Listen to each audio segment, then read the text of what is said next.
Tritt für mich ein, so wie ich für dich eingetreten bin. Britain इकलौता देश बचा था जो जर्मनी के खिलाफ खड़ा था। We shall never surrender.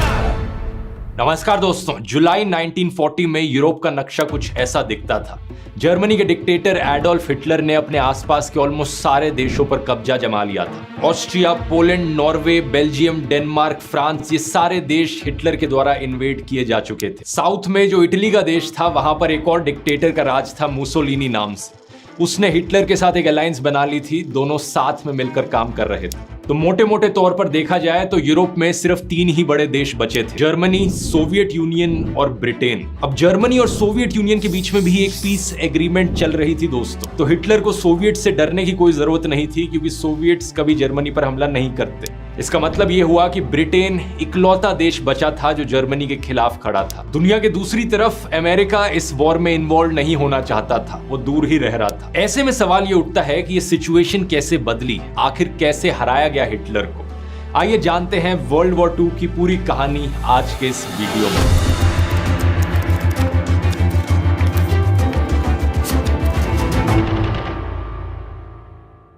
ये वीडियो सेकंड पार्ट है दोस्तों मेरी वर्ल्ड वॉर 2 की सीरीज का। पहले पार्ट में मैंने बताया था कि वर्ल्ड वॉर 2 की शुरुआत कैसे हुई, और इस पार्ट में मैं समझाऊंगा कि वर्ल्ड वॉर 2 खत्म कैसे हुई, हिटलर को आखिर कैसे हराया गया। फर्स्ट पार्ट नहीं देखा है तो उसका लिंक मैं नीचे डिस्क्रिप्शन में डाल दूंगा, बाद में जाकर देख सकते हैं। हिटलर को लगा था अब जब ये सारी फाइटिंग खत्म हो चुकी है, विंस्टन चर्चिल एक पीस ट्रीटी साइन करना चाहेगा हिटलर के साथ। चर्चिल अपने देश को रिस्क पर नहीं डालना चाहेगा अब जब जर्मन आर्मी इतनी ताकतवर हो चुकी है। लेकिन होता इसका उल्टा ही है। विंस्टन चर्चिल की तरफ से एक आइकॉनिक स्पीच दी जाती है।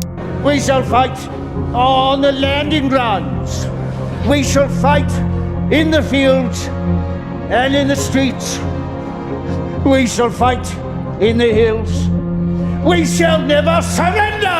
वो इस बात को क्लियर करते हैं कि चर्चिल और हिटलर के बीच में कभी भी कोई पीस समझौता नहीं हो सकता। जर्मनी के खिलाफ ये जो जंग छेड़ी गई है ये जारी रहेगी। इस भाषण का मतलब था कि हिटलर अब यूके को भी इन्वेड करना चाहेगा, और यही कोशिश हिटलर के द्वारा करी जाती है। हिटलर प्लान करता है ऑपरेशन सी लायन, ब्रिटिश पर हमला बोलने के लिए। यहाँ पर सोचा जाता है कि कैसे अटैक किया जाए ब्रिटेन को। बाय लैंड तो कोई कनेक्शन नहीं है यूके और मेनलैंड यूरोप के बीच में, तो आर्मी तो ऐसे भेजी नहीं जा सकती। अगर जहाजों के थ्रू कोशिश करी गई तो ब्रिटिश रॉयल नेवी के पास कहीं ज्यादा और जहाज हैं जर्मनी के कंपैरिजन में, ये ठीक नहीं बैठेगा। तो फिर डिसाइड किया जाता है हिटलर के द्वारा कि पहले एयर स्पेस पर कंट्रोल जमाया जाए। जर्मन एयरफोर्स लुफ्टवाफे के पास 2600 एयरक्राफ्ट्स हैं, यूके के पास सिर्फ 700। इसीलिए 10 जुलाई 1940 को हिटलर हवा के जरिए हमला बोलता है ब्रिटेन पर। जर्मन एयरफोर्स लुफ्टवाफे अटैक करते हैं बम गिराकर। शुरुआत में इनका मकसद था पहले एयरक्राफ्ट्स, एयरफील्ड्स और मैन्युफैक्चरिंग फैक्ट्रीज को तबाह किया जाए। ब्रिटिश की छोटी रॉयल एयरफोर्स जो साइज में 1/4 थी जर्मन एयरफोर्स के कंपैरिजन में, वो पूरी कोशिश करती है अपने देश को डिफेंड करने की। एक बड़ी टफ फाइट होती है यहाँ पर, लेकिन इवेंचुअली ब्रिटिश को ज्यादा लॉसेस सहने पड़ते हैं। धीरे धीरे जर्मन्स रात में भी हमला करने लगते हैं। ऐसी ही एक रात होती है 24 अगस्त 1940 की,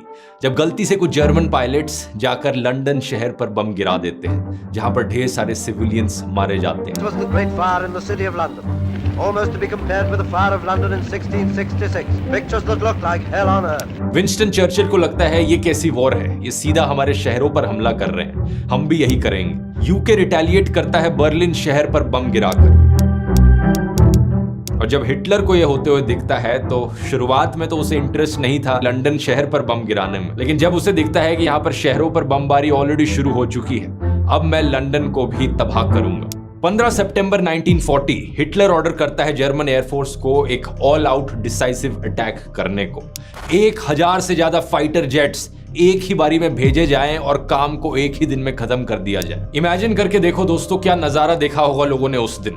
आसमान में 1000 से ज्यादा फाइटर जेट्स आ रहे हैं आपके देश पर बम गिराने के लिए। स्पेसिफिकली ये नंबर था 1120 एयरक्राफ्ट, जिसमें से 620 फाइटर्स थे और 500 बॉम्बर्स थे। ब्रिटिश अपनी रॉयल एयरफोर्स को तैयार करता है, इनके पास सिर्फ 630 हवाई जहाज हैं। आसमान में इस दिन एक ऐतिहासिक लड़ाई छिड़ती है। The first wave of 100 bombers and 400 fighters was intercepted. Fighting raged all the way from the coast.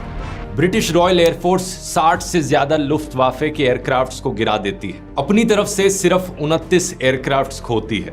सही सुना आपने, ब्रिटिश ने सक्सेसफुली जर्मन एयरफोर्स के हमले को रोक दिया। इस दिन को बुलाया जाता है बैटल ऑफ ब्रिटेन डे। क्या कारण था इसके पीछे, ये सवाल आपके दिमाग में आएगा। ऐसा कैसे हो गया कि जर्मन एयरफोर्स जो इतनी ओवर पावर्ड थी, ज्यादा संख्या थी उनके पास हवाई जहाजों की, फिर भी वो ब्रिटिश एयरफोर्स के सामने कैसे हार गई? इसका कारण बड़ा सिंपल है दोस्त। जब भी किसी देश पर हमला किया जाता है, एक देश दूसरे देश को इन्वेड करता है, तो जो इन्वेड करने वाला देश है वो यहाँ पर कुछ पाना चाह रहा है। जो अपने आप को डिफेंड करने वाला देश है उसके लिए लिटरली एग्जिस्टेंस का सवाल है। अगर आज हम अपनी पूरी जी जान से नहीं लड़े तो हमारा देश खत्म हो जाएगा, रहने के लिए कोई जगह नहीं बचेगी हमारे लिए। सोल्जर्स की मोटिवेशन में एक बहुत बड़ा डिफरेंस दिखता है। इसका एक रीसेंट एग्जांपल है रशिया यूक्रेन वॉर। जब पिछले साल रशिया ने यूक्रेन को इन्वेड किया, सबको लगा था कि एक हफ्ते के अंदर अंदर रशिया पूरे यूक्रेन देश को खत्म कर देगा, क्योंकि रशियन आर्मी कहीं ज्यादा बड़ी थी यूक्रेनियन आर्मी के कंपैरिजन में, टेक्नोलॉजिकली भी ज्यादा एडवांस थी, लेकिन यूक्रेनियन सोल्जर्स के अंदर मोटिवेशन कहीं ज्यादा था। इसलिए आज के दिन तक यूक्रेन काफी हद तक सक्सेसफुल रहा अपने देश को डिफेंड करने में। ये बैटल ऑफ ब्रिटेन डे दोस्तों हिटलर के लिए one of the first major losses में से था। पहली बार वर्ल्ड वॉर 2 में हिटलर को एक हार का सामना करना पड़ा। हिटलर को पता था कि चांसेस कम थे कि ये मिशन सक्सेसफुल होता, तो ऑपरेशन सी लायन को पोस्टपोन कर दिया जाता है और हिटलर यूके से अपनी नजर हटाकर नजर डालता है सोवियत यूनियन पर। अप्रैल 1941 में नक्शे पर कहानी कुछ ऐसी दिखती थी। ईस्टर्न यूरोप में हंगरी, रोमानिया और बुल्गारिया के जो देश थे, उन्होंने अपनी जर्मनी के साथ अलायंस बना ली थी, एक्सिस पावर्स का वो हिस्सा बन गए थे। इसके बाद और ईस्ट में जाए तो यूगोस्लाविया और ग्रीस के देशों पर हिटलर ने ऑलरेडी कब्जा जमा लिया था। एक्चुअली में इटालियन डिक्टेटर मुसोलिनी लिबिया और ग्रीस को ऑक्यूपाई करने में लगा था, लेकिन ब्रिटिश की जो प्रेजेंस थी मेडिटेरेनियन सी में वो थोड़ी ज्यादा थी। इटालियन फोर्सेस अकेले डील नहीं कर सकती थी उससे, तो ब्रिटिश फोर्सेस को हराने के लिए हिटलर ने कुछ जर्मन ट्रूप्स को भेजा लिबिया में इटालियंस के साथ फाइट करने के लिए, और इसी की मदद से यूगोस्लाविया और ग्रीस पर भी कब्जा जमा लिया। इंटरेस्टिंग चीज ये है कि हिटलर को इतना ज्यादा इंटरेस्ट नहीं था ब्रिटेन को इन्वेड करने में। हिटलर एक्चुअली में पीस ट्रीटी साइन करना चाहता था ब्रिटेन के साथ। उसे लगता है कि क्यों ना सोवियत यूनियन पर अपनी नजर डाली जाए, सोवियत यूनियन को हराया जाए, और जब ऐसा होगा तो ब्रिटेन अपने आप मजबूरन पीस ट्रीटी साइन करेगा डर के मारे। लेकिन सोवियत यूनियन पर क्यों हमला करना जब उनके साथ ऑलरेडी एक पीस ट्रीटी बनी हुई है? इसके पीछे असल रीजन था दोस्तों हिटलर की आइडियोलॉजी। उसे कम्युनिस्ट लोगों से सख्त नफरत थी।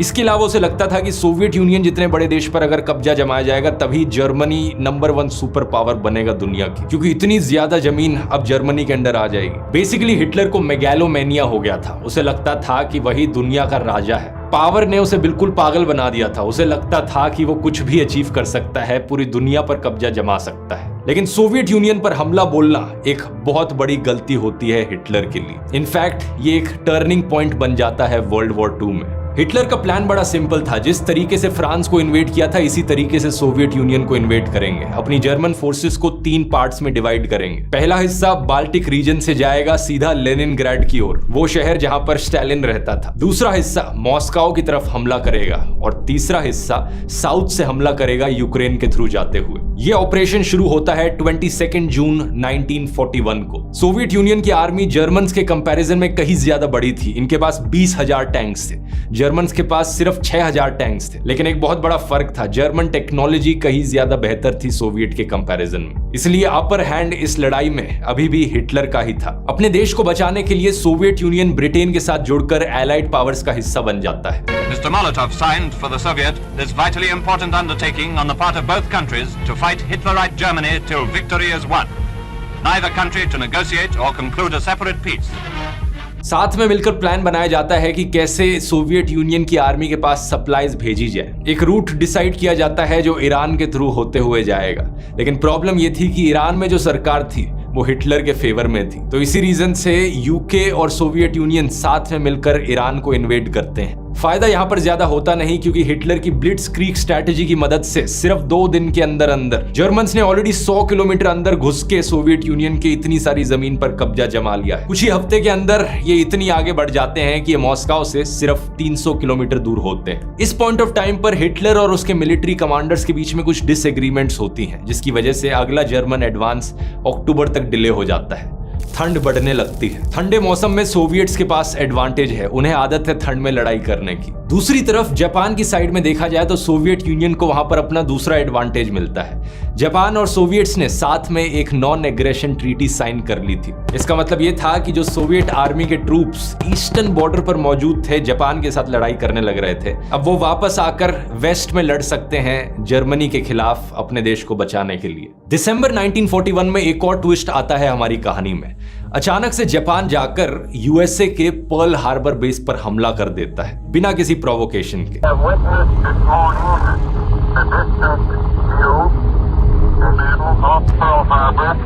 2300 से ज्यादा अमेरिकन ट्रूप्स मारे जाते हैं। अमेरिका इस पॉइंट ऑफ टाइम तक वर्ल्ड वॉर 2 में इन्वॉल्व नहीं होना चाह रहा था। यूरोप में अभी तक जो भी हुआ था उसको देखकर अमेरिका ने कहा था कि मेरी प्रॉब्लम नहीं है, अब मैं इसमें इन्वॉल्व नहीं होना चाहता। वर्ल्ड वॉर 1 में बहुत इन्वॉल्व हो गया था मैं, तुम लोग अपना देखो।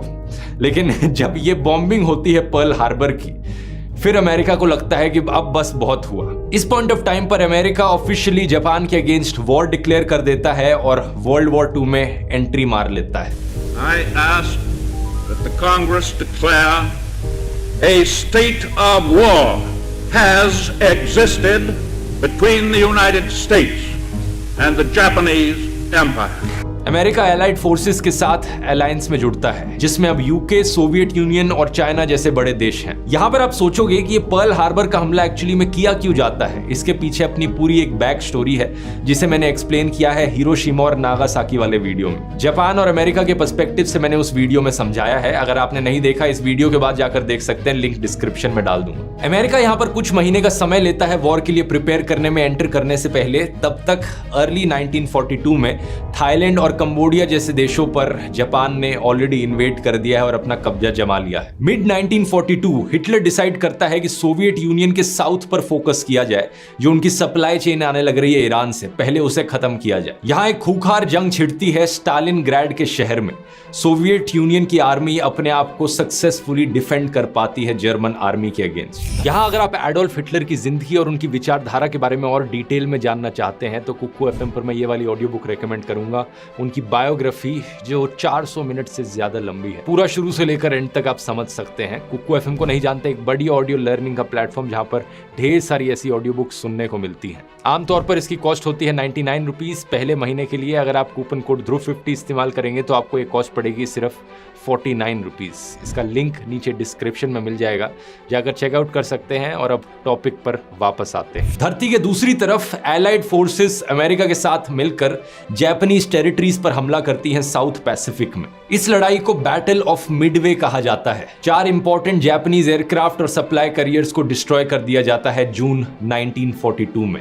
In the Battle of Midway, the Japanese carrier fleet, the mightiest in existence, was utterly destroyed. Japan, at the height of her military power, lost not only a major naval engagement, but in a single day doomed the Japanese Empire to ruin and defeat.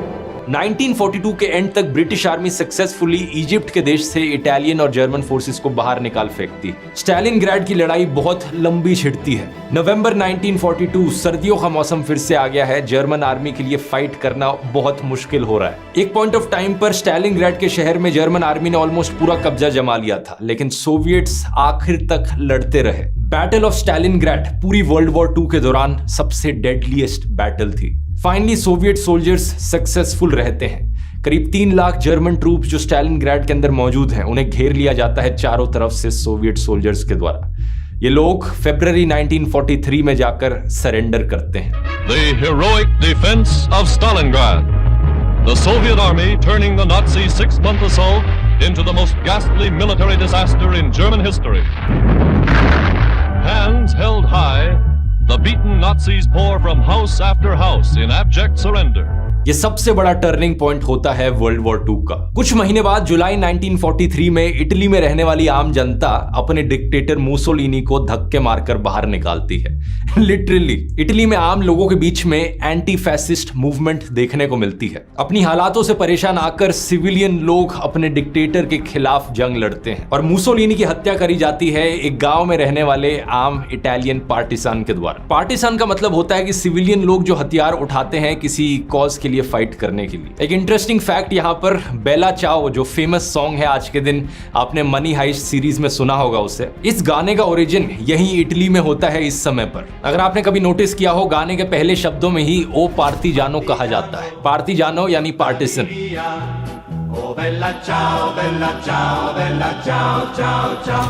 Bombastic Mussolini, the sawdust Caesar, comes to his end in the gutter, fitting climax to a life of treachery and double cross. He led his country to ruin when he threw his lot in with Hitler. Italy में एक नई सरकार बनती है और ये नई सरकार एलाइड फोर्सेस के साथ लड़ाई बंद करने का डिसीजन लेती है। धीरे धीरे एलाइड देशों में कॉन्फिडेंस बढ़ रहा था कि वो एक्चुअली में हिटलर को हरा सकते हैं। नवंबर 1943 में स्टालिन, रूजवेल्ट और चर्चिल तीनों तेहरान में मिलते हैं डिस्कस करने के लिए कि वर्ल्ड वॉर 2 को खत्म कैसे किया जाए। 6 जून 1944 एक और ऐतिहासिक दिन जिसे डी डे कहा जाता है। इस दिन एलाइड फोर्सेस एक भयंकर ऑपरेशन शुरू करती हैं जमीन पर उतरने का। करीब 1.5 लाख से ज्यादा ब्रिटिश, कैनेडियन और अमेरिकन सोल्जर्स फ्रांस में मौजूद नॉर्मैंडी के बीचेस पर लैंड करते हैं। यहां पर ये जर्मन आर्मी के खिलाफ जमीन पर फाइट करेंगे और फ्रांस को रिहा करेंगे। कुछ साल पहले हुए डनकर्क के इवैक्यूएशन के बाद ये पहली बार था कि ब्रिटिश आर्मी जमीन पर मौजूद थी जर्मन आर्मी के खिलाफ लड़ने के लिए। Another of the great decisive battles of world history has been joined. This is the day for which free people long have waited. This is D-Day. Hitler के लिए बड़ी मुसीबत वाली सिचुएशन बन जाती है। हिटलर ने सोवियत यूनियन पर फोकस करने को कहा था अपनी आर्मी को। वहां पर ठंड के मारे उन्हें लॉसेस सहने पड़ रहे थे, सोवियत यूनियन को पूरी तरीके से हरा नहीं पाए थे और अब ये वेस्टर्न फ्रंट से भी अटैक आ रहा है। तो हिटलर ने डिसाइड किया कि ईस्टर्न फ्रंट से आर्मी को पीछे लिया जाए और सारा काउंटर अटैक फोकस किया जाए वेस्ट से आ रही एलाइड फोर्सेस पर। जैसे ही हिटलर ने अपनी आर्मी पीछे हटाई सोवियत यूनियन से, एक बड़ा काउंटर अटैक देखने को मिला। सिर्फ 2 महीनों के अंदर अंदर सोवियट्स ने करीब 600 किलोमीटर जमीन अपनी वापस ले ली जर्मन से। पोलैंड, चेकोस्लोवाकिया, हंगरी और रोमानिया के देश अब सोवियत आर्मी के ऑक्यूपेशन के अंडर आ गए। दूसरी तरफ एलाइड फोर्सेस फ्रांस में साउथ से भी लैंड करती हैं। एक के बाद एक कंट्रीज का लिबरेशन होना शुरू होता है। हिटलर की आर्मी को बाहर निकाल के फेंका जाता है।